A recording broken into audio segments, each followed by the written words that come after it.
Hi, Suzanne. We're so grateful to have you here and talk with Utah Tech Leads. Just by maybe you could provide a little bit of an introduction of yourself, your current sitting legislators. I would love to know a little bit about that background. Yeah, so my name is Suzanne Harrison. I am a mom, a state legislator representing Sandy and Draper, and I'm also a medical doctor out at Riverton Hospital. I've been serving in the legislature since 2018. This year, I'm hoping to represent more of my neighbors as a Salt Lake County Council at Large member, and my name will be on the ballot, and I'm honored to earn the endorsement of Utah Tech Leads. My husband is an executive in a local tech company. This is something that's near and dear to our hearts and our family, and just honored for the endorsement. Thank you so much. Absolutely. Now you're running for county council at large. Tell me what at large means. That means it's the entire county. So if you live anywhere in Salt Lake County, you can vote in this race, and I hope to earn your vote. Wonderful. And I seem to remember at one time you mentioned that we haven't had a county council person represent kind of this area in some time in Draper and Sandy. Absolutely true. And I think so much of the growth, especially as it relates to the tech industry in Silicon Slopes, is happening at the south end of the valley. And we need someone on the council that understands the challenges and opportunities for high paying jobs and this industry on the county council. And I'm honored to be a Draper resident. I will bring that perspective and that advocacy to the Salt Lake County Council, of course, representing all of the county, but with some special perspective living in the south end of the Yeah, valley. absolutely. And tell me, what is a county council like? What's the role of a county council person? Great question. So there's different levels of government. We have state government, city government, and then the county also has a government. Our government here in Salt Lake County is a mayor council form of government. They act as checks and balances on each other.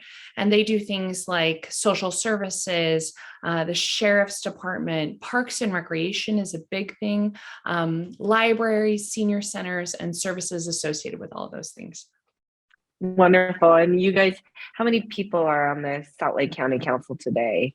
There are nine, and right now it's Okay. 6-3 Republican supermajority.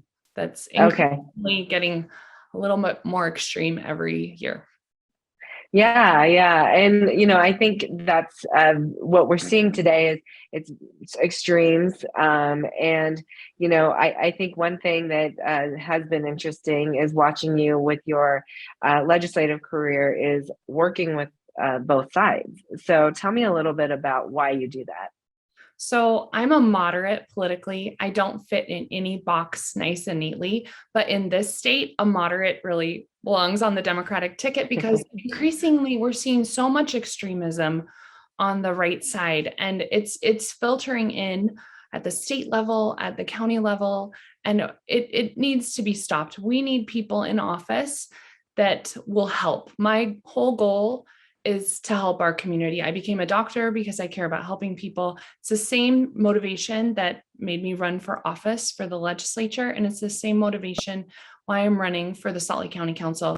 A lot of people are struggling in this county. Cost of living is out of control. Air quality remains an issue. And I know that your employees and your industry really cares about that. Water conservation is something I've worked on in the legislature, protecting your tax dollars. I'm a fiscal watchdog, and we need leaders that will focus on those issues that everyone cares about and not dabble in extremes to get points on Yeah. Facebook or score points with an extreme base on either side. Yeah, I mean, you're exactly right. I think there is from when we surveyed the community, our tech community, air quality was number one top issue. Certainly, housing was a big issue, and I do think that if we're going to survey again, there's some new problems that have cropped up. The Great Salt Lake and that's not a new problem, but certainly there's gotten a lot of awareness. Inflation is a huge issue. So I do think that there's an opportunity for us to really focus on fixing those issues. Now, tell me, your husband works in tech. I've had the pleasure of meeting him. How do you see tech fitting into this whole state, and what are the maybe some problems that we're causing or things that we can do to help the rest of the state?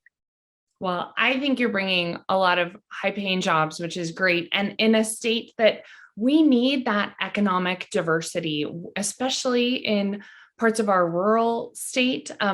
The more types of industries that we can have adding to our economy, the more we'll be able to weather tough times. And I think the tech industry brings an important perspective, high paying jobs, and helps us, advocate for policy that makes everyone feel welcome. I really appreciate your leadership in talking about those policies that are both friendly to business and workers, but also friendly to everyone, making Utah a more welcoming and inclusive state for everyone. Yes, yes. Now, I want to talk about. I know you're one of your kids is interested in computer science. What why? What have you thought about education? And because that's one of the biggest issues we face as a state is our talent pipeline. And I wish we could hire all the kids from Utah, but it certainly requires us to recruit to get the talent and the skills that we need. What are your thoughts on education here? Well, and I think this is where you're part of the solution. In my time in the legislature, I know Utah Tech Leads has been advocating for more computer programming and STEM classes in Utah high schools. Last I checked last year, about half of Utah high schools don't offer advanced computer programming classes.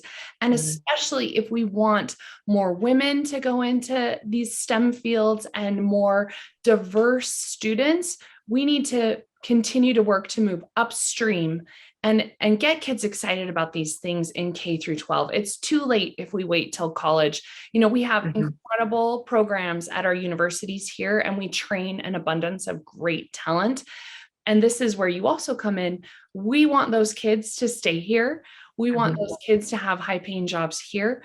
We need those kids to be able to afford to live here, which is one of my top priorities as a county council member. And we need them to be able to breathe clean air, get where they need to go with smart transportation solutions, have enough water for their future, and those quality of life things with recreation, trails. Those are all things that the county council plays a role in, and I'm passionate about. Fantastic. Now, if someone wants to support your campaign or learn a little bit more, where should they go? Yeah. So votesuz.com. If you go to votesuz.com, Okay. it's right there.